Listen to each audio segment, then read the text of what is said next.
भारतानं ऑपरेशन सिंदूर पार पाडलं आणि या ऑपरेशन सिंदूर नंतर आता संपूर्ण पाकिस्तानात प्रचंड घबराट निर्माण झाली आहे। इस्लामाबाद, लाहोरमध्ये रात्रभर ब्लॅकआउट करण्यात आला।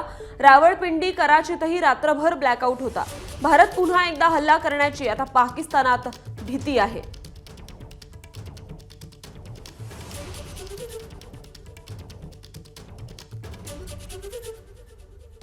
काल भारतानं यशस्वीरित्या ऑपरेशन सिंदूर पार पाडलं आणि त्यामुळे आता संपूर्ण पाकिस्तानात प्रचंड घबराट निर्माण झालेली आहे आणि त्याच निमित्तानं इस्लामाबाद, लाहोरमध्ये रात्रभर ब्लॅकआउट करण्यात आला।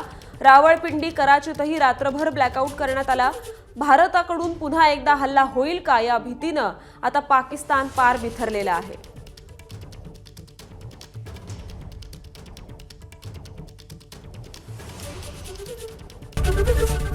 एबीपी माझा, उघडा डोळे बघा नीट।